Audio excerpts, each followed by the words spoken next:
Bueno,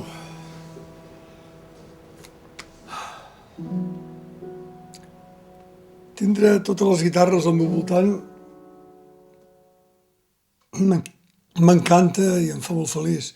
El que passa que em falten mans per tanta guitarra, o sigui que també és una mica desaprofitada, això, Que guanyar amb una guitarra sola t'adverteixo que per ser feliç en tens prou, Però bé, ara aquí estic per explicar una mica la història de la meva vida vers la guitarra, com ha anat tot plegat, no? Des de la primera guitarra que vaig començar fins a l'última, fixa't tot, d'un cantó a l'altre de la sala. La primera, doncs aquí la tinc, la primera, tenia 10 anys. 10 anys tenia jo,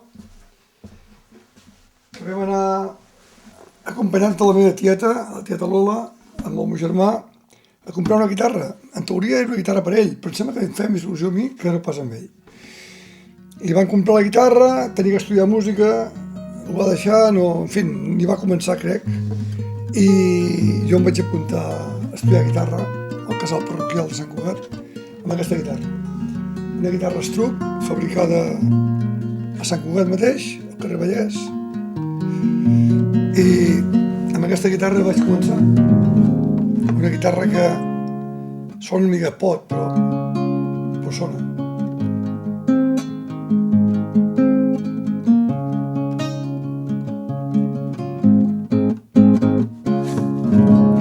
I aquí vaig començar els primers acords. Encara me'n recordo el Submarino Amarillo.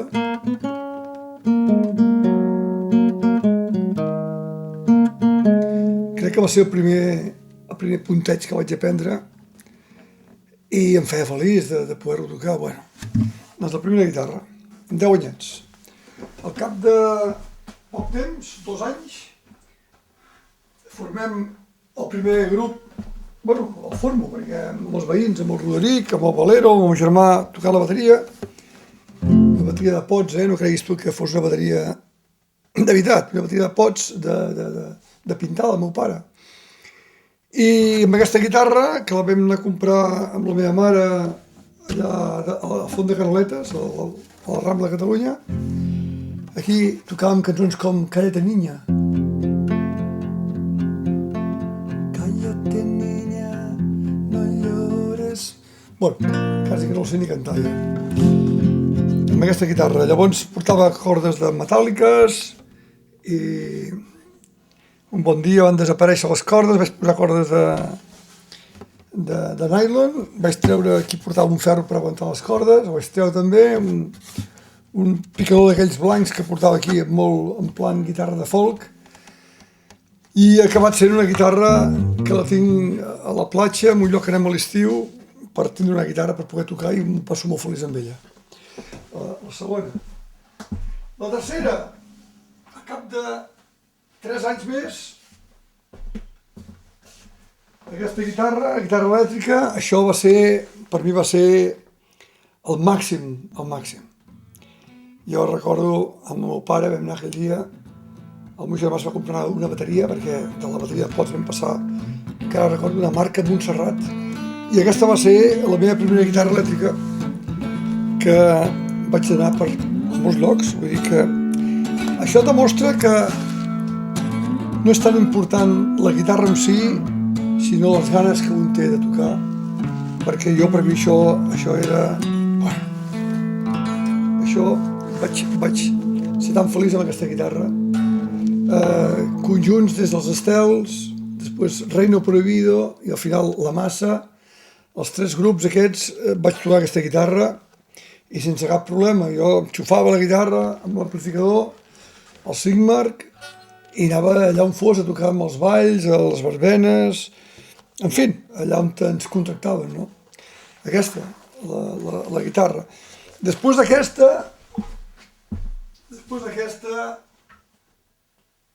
ja ve la Telecaster. La Telecaster ha estat un clàssic a la música contemporània, moderna, de guitarres. Això és la Fender Telecaster del 69. Jo llavors tenia just 18 anys, encara potser no els havia fet, I amb la meva mare i el meu pare vam anar a una botiga de Barcelona i quan em van comprar aquesta guitarra, bueno, vaig ser... Em semblava que ja això era, bueno, el professional número 1. I amb la Fender Telecaster, bàsicament, ja me'n vaig al servei militar i quan torno al servei militar em vaig comprar la Gibson Les Paul. Tenia ganes d'una bona guitarra, havia reunit diners de les actuacions que havia fet i gràcies a aquests diners vaig comprar-me aquesta guitarra. El que es diu invertir en l'empresa, no?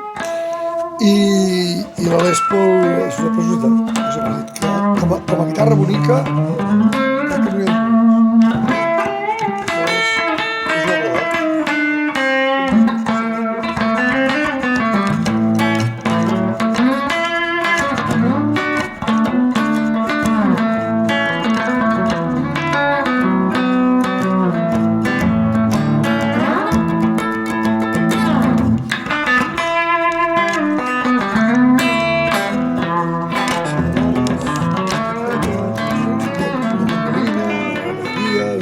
congues, en fi, eren molta gent i jo tocava la guitarra elèctrica. Després, amb això no en tenia prou i volia algo acústic per tocar a casa i volia una guitarra acústica i em vaig comprar aquesta, una Epiphone, que també era fabricada per la casa Gibson, però això ho feien al Japó, i una bona guitarra que m'ha servit de molt perquè ha sigut la meva guitarra acústica.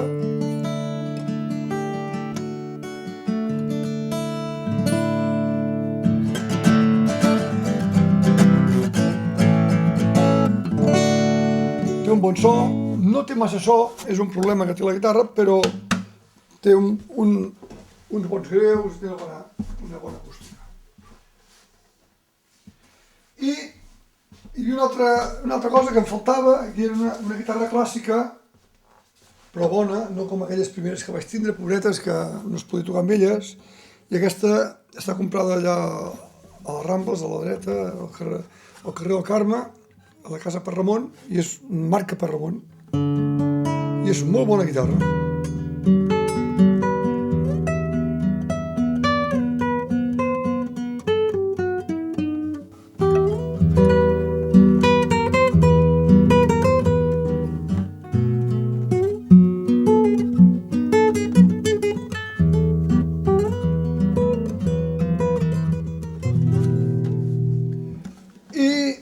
D'aquesta guitarra hi ha un impàs que passen uns anys i formem un grup nou, ja una vegada casat i amb fills i tot, ja tenia aquí mateix a la caixeta el grup, en diem Línia Directa, amb l'amic Jaume Mestres fem un grup i em compro una Stratocaster, una Fender Stratocaster, perquè és la guitarra que jo feia anys que anava darrere i no l'havia comprada mai i reconec que és la perfecció, és una perfecció. Si aquelles guitarres ja són clàssics, són bones, la Stratocaster jo crec que és el resultat de tot plegat, no? I té la curiositat que és una guitarra que es va fabricar, té tants anys la guitarra com jo soc del 54 i aquesta guitarra també és del 54. Jo no la vaig comprar després, però molt bona guitarra, La Fender Stratocaster, com a so i com a tacte, com a tot. I per últim, una guitarra que també és Fender, una guitarra acústica que la vaig anar a comprar pensant en la Laia, amb la meva filla, però al final aquí ha quedat aquí, la Laia no l'ha tocat i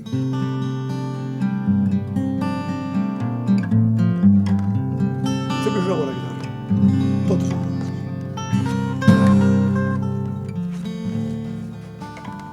En fi, aquest és el repertori de guitarres de la meva vida.